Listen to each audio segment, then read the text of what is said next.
The ringtone felt wrong, too bright for a grey afternoon.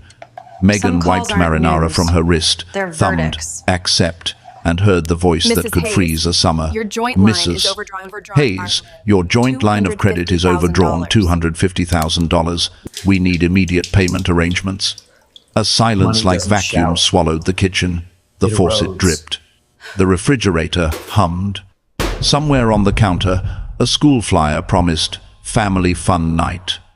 Megan's knees softened against the cabinet as the number burned through her negative $250,000 like a red flare in fog. She whispered, "There must be a mistake." But the rep's tone stayed surgical. No mistake, no cushion. In her head, dishes cracked, vows splintered, and the house that once held their laughter felt suddenly rented from panic. Money didn't call, it warned. And tonight, it sounded like the end of a marriage. The sound of keys dropped onto marble broke the silence. David stepped into the kitchen, loosened his tie, and saw Megan standing by the counter, the bills spread out like crime scene photos. "It's not what you think," he began. "Just a short-term investment. I was going to fix it." Megan's laugh was dry, broken. She picked up the red-stamped statement and flung it across the table. "A short-term investment? You lost $250,000, David. That's not a risk, that's a betrayal." He rubbed his face, muttering, "You wouldn't understand." Her voice cut sharp through the room. "No, you don't understand consequence." They stared across the table, the hum of the refrigerator now louder than breathing. No yelling, no tears. Just the slow death of trust between two people who once promised for better or worse. And tonight worse had arrived.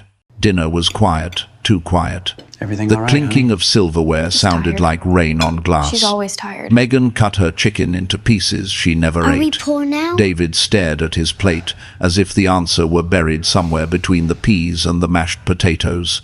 Their daughter, Emma, only 9, watched both of them with that innocent, dangerous curiosity kids have when they sense something breaking. She set down her fork. "Mom," she said softly, "are we poor now?" The question landed like a car crash in slow motion. David froze mid-breath. Megan's throat locked tight. The clock ticked loud in the silence. She opened her mouth, but no words came because what could she say? "We're not poor, just trapped, not broken, just pretending." Emma's eyes searched them both for truth. None came. Finally, Megan whispered, "We're figuring things out." It wasn't a lie, but it wasn't an answer either. The child nodded and went back to her food. Neither adult touched theirs again. The morning sunlight looked honest, but everything else wasn't. Megan sat on the floor of the study, surrounded by envelopes and credit card statements that didn't match her memory.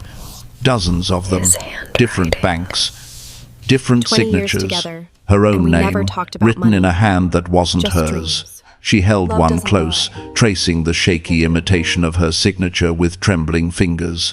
David's handwriting familiar, yet foreign. Each forged line felt like a scar she'd been carrying unknowingly for years. The man who once promised to protect her had borrowed from her future. The numbers blurred through her tears, not from sadness, but from the sick weight of recognition. 20 years of marriage, 2 decades of shared dreams, and they'd never really been partners. They'd been actors co-managing an illusion. The truth was quieter than shouting, colder than betrayal. She folded one letter slowly and whispered, "Love doesn't lie. People do." That night, there were no words left to ruin.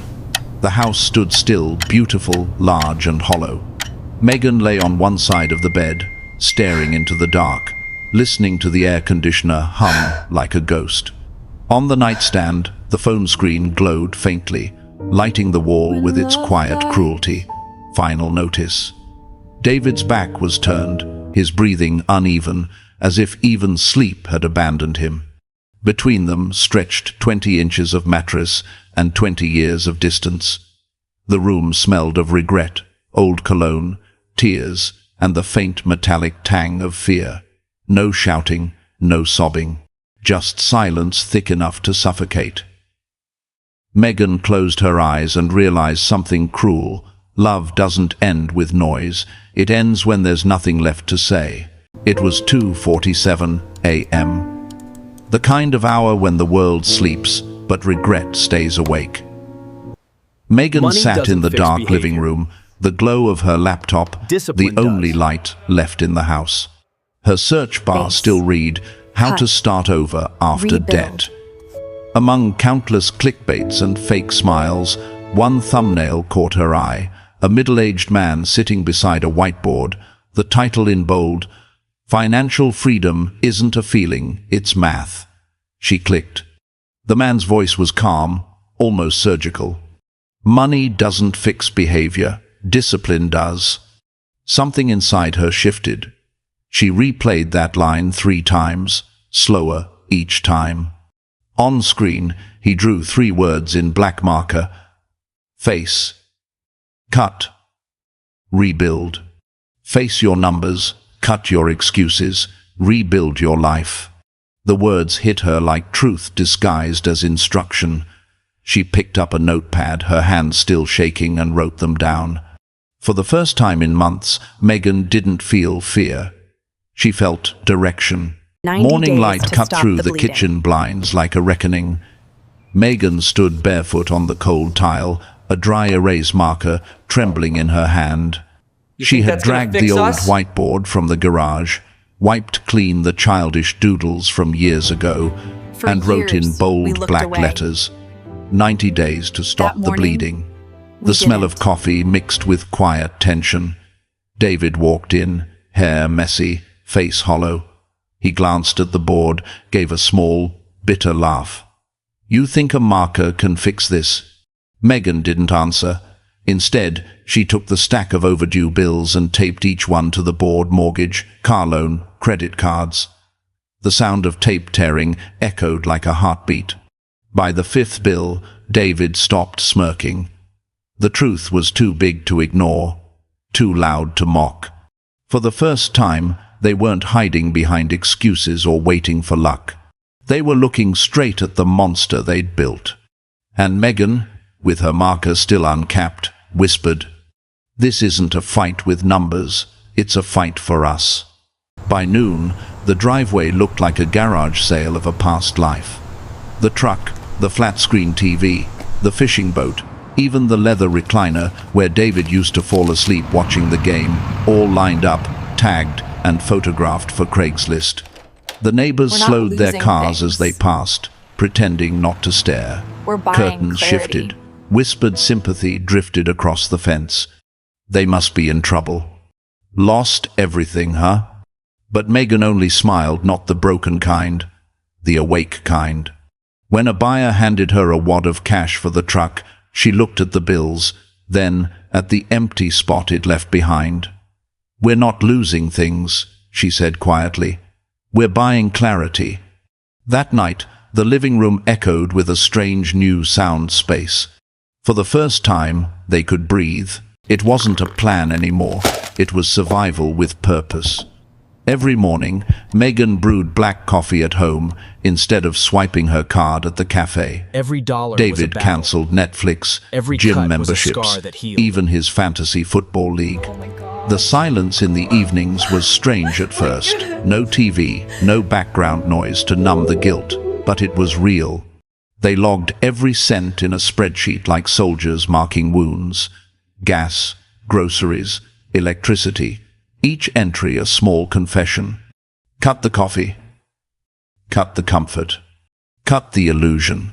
By week 6, the cravings faded. By week 10, pride replaced panic. And on the 90th night, Megan sat at the kitchen table and stared at the numbers. The spreadsheet had always glowed red: debt, deficit, despair, but tonight it flickered green. Her voice cracked. "We did it." David looked at her, disbelief melting into something purer. They hugged, not like lovers, but like survivors who finally reached shore. No champagne, no fireworks, Just tears, spreadsheets, and peace. It came wrapped in confidence, an email from Rick, You can risk your David's ego, not old all business future. partner. Subject line: guaranteed real estate. You can risk Flip, your ego, low risk, not our fast future. return. The words lit a spark David thought he'd buried. His pulse quickened, old instincts waking like ghosts. He could almost feel the rush again, the chase, the high, the illusion of control. He stared at the proposal. $20,000 up front. You know this market, man. We can't lose. But Megan's voice echoed from the other room, steady, grounded, surgical. You can risk your ego, David, but not our future. He froze. The silence felt heavier than temptation itself. For a moment, he saw it all again, the unpaid bills, the red spreadsheets, the nights of silence between them. His hand hovered over the reply button, then stopped. He closed the laptop, exhaled, and for the first time in his life, walking away felt like winning. Megan's hands trembled as she hit upload. The title was raw, unfiltered. We lost $250,000 and found honesty. No clickbait, no filters, no background music. Just two people, 100,000 a cheap people, microphone, just like us. and a truth most couples Maybe would pain bury. was meant to be shared. David sat beside This her, is how we start paying stiff, it back. uncertain. No one wants to hear this, he muttered. She smiled faintly. They don't have to want it. They just have to need it. The video went live. At first, silence. 10 views, a few likes. Then, one comment. I thought I was the only one drowning. That single comment cracked something open. 3 weeks later, 100,000 views. 100,000 people whispering the same secret. I'm in debt too. Megan stared at the analytics screen, tears filling her eyes. For years, money had been their shame. Now, it was their connection. The debt hadn't disappeared, but the silence had. The next morning, Megan opened the laptop and froze. Hundreds of notifications, thousands of words. People weren't just Every watching, they comment were was a wound. confessing. You Healing saved with my words. marriage. I'm crying, thank you. I showed this to my husband. We're starting over. Healing. Each Not comment hiding. pulsed like a heartbeat on the screen. She read them out loud, one by one, her voice trembling. David leaned over her shoulder, silent, eyes wet. These weren't just messages, they were mirrors, showing them what forgiveness looked like. For every "thank you," Megan whispered, "You're welcome," through tears, though she wasn't sure who she was saying it to, the strangers or herself. Each line stitched something broken. Each story healed a wound they didn't know was still open. That night, before turning off the lights, David said softly, "Maybe this is what wealth really means." Megan nodded, eyes glistening in the glow of the screen. Healing, not hiding. The envelope was pale yellow, stamped with the seal of the IRS, the kind of letter that makes your heart beat faster before you even open it. David stared at it on the kitchen table like it will. might explode. Like adults. 19,000, he whispered after reading. From taxes, Some years debts ago. aren't about money. Megan took the letter from They're his about shaking courage. hands, read it once, and simply said, "Then we'll pay it. Like adults. No panic, no shouting. Just calm resolve, the kind that comes from surviving something worse." They made a plan. 6 months of no luxuries, no dining out, no ego. Each payment hurt, but each one felt cleaner than the last. By the final installment, they didn't celebrate. They didn't post about it. Megan only looked at the cleared balance and said softly, "See, facing the ghost makes it disappear." David nodded. For the first time in years, fear had no interest attached. You The don't office need more was money, bright, David. You need modern, a system. and smelled faintly 50, of printer 30, ink and 20, coffee, and your a catch-up. world away from the Discipline chaos is David freedom. carried inside. Across the table, For the first time, a calm young the future financial wasn't a advisor fog. drew 3 a clean formula. numbers on a whiteboard. 50, 30, 20, plus catch-up. 50% for essentials, 30 for investments, 20 for debt and emergencies, and catch-up contributions, your ticket to peace. David frowned, skeptical. It sounds too simple. The advisor smiled gently. It's simple. Just not easy. But discipline, he said, capping the marker, is the highest form of freedom. David left the office with one sheet of paper folded neatly in his pocket. Nothing glamorous, no promise of quick wealth. But as he walked to his car, he felt lighter. For the first time, he didn't need luck. He had a map. That night, he placed the formula on the fridge. Megan read it, nodded, and whispered, "Let's build freedom, line by line." The email arrived at dawn. Megan rubbed her eyes, half awake, and almost deleted it until she saw the subject line, $4 to $7. "Your YouTube earnings are ready." And it's clean. She clicked. Inside, $47.13. It wasn't much, but to her, it was everything. She let out a small laugh that turned into tears. $47, she whispered. "This is clean money, no debt attached." David came out from the bedroom, confused. She turned the laptop toward him. "We made this by being honest," she said softly. "Not by pretending." They sat together at the kitchen table, bathed in soft morning light, staring at the number that felt like redemption. It wasn't about profit anymore. It was about proof. Proof that freedom grows quietly, one honest dollar at a time. For the first time in years, money didn't feel like a curse. It felt like a beginning. The storm outside matched the tension inside. Rain hammered against the windows as Megan and David stood on opposite sides of the kitchen, voices low but sharp. It started with a question, why can't we use part of the emergency fund? And ended with silence heavy enough to drown the thunder. Megan turned away, arms crossed, fighting old fears. For years, arguments like this had meant collapse. But this time, David didn't shout. He just exhaled, eyes fixed on the floor. "I used to buy peace," he said softly. "Now I earn it." The words lingered between them, louder than any apology. Megan felt her anger melt into something quieter, understanding. In that moment, she realized how far they had come. He was learning discipline. She was learning forgiveness.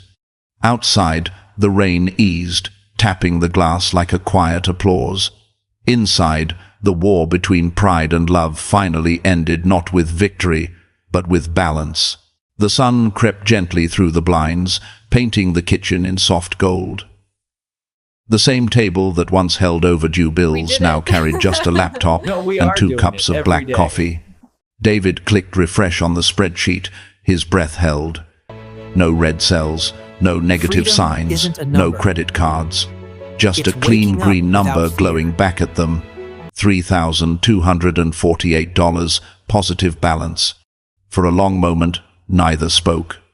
Then David whispered, almost afraid to believe it. "We did it." Megan smiled, eyes glistening but steady.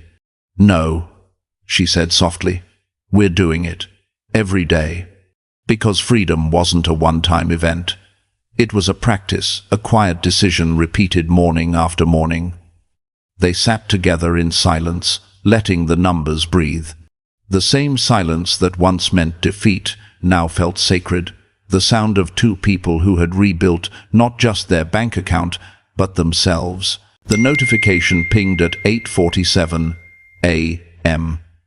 Megan almost ignored it, thinking it was another promotion or spam, until she saw the subject line. Wrong. That's the point. "Your mortgage is fully paid." Her hands froze midair. For years, that word mortgage had meant anxiety, not achievement. Now, it meant something else entirely. She didn't scream, she didn't cry. She simply stood there, staring at the email, feeling the quiet spread through her chest like sunlight after a long storm. David came in, towel over his shoulder, still half asleep. "What's wrong?" he asked. Megan smiled faintly, eyes calm. Nothing's wrong, she said. That's the point. She turned to the whiteboard that had once been covered in red ink and overdue notices, wiped it clean, and wrote slowly in black marker, "Freedom equals silence where panic used to live." No applause, no fireworks, just peace. The kind that doesn't shout. It simply exists. The afternoon light slanted across the living room, catching the dust like floating gold.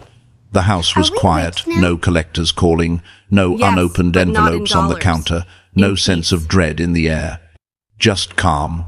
Emma, now old enough to notice the difference, looked up from her homework and asked the question every child eventually asks. "Mom, are we rich now?" Megan paused, smiling softly. She knelt beside her daughter, brushing a stray curl from her face. "Yes," she said, "but not in dollars, in peace." Emma tilted her head, curious. "So, we're rich inside?" Megan nodded, eyes misty. "Exactly. We paid for this peace with honesty, patience, and love. That's the kind of wealth no one can take." Emma wrapped her small arms around her mother and whispered, "Then I want to be rich like you." Megan closed her eyes, holding her close. For the first time, she realized what true inheritance meant. Not property, not portfolios, but the courage to face fear and build peace instead of buying it. 5 years later, the kitchen that once smelled of panic now glowed with quiet pride. The same whiteboard, once crowded with overdue bills and desperate math, stood behind the camera, wiped clean, except for one sentence written in black marker. "Discipline builds freedom." Megan sat in front of the lens. No makeup, no props, just honesty. The red recording light blinked. She took a deep breath and began, her voice steady but warm. "If money destroyed you, rebuild with truth. We were minus 250,000 once. Now we teach others how to breathe again." David stood behind the camera, smiling through tears. It wasn't about views anymore. It was about legacy, about showing that wealth wasn't the opposite of poverty. It was the opposite of fear. As Megan finished, she looked straight into the lens, calm, grounded, free. She whispered one last line. "Freedom isn't earned in a paycheck. It's built in discipline." The screen faded to black, and for a moment, silence. Then the counter on their channel began to surge. 10,000, 100,000, 1 million subscribers. 1 million people choosing truth over illusion. As the final frame glowed, "Discipline builds freedom," the story of their debt ended not in numbers, but in light.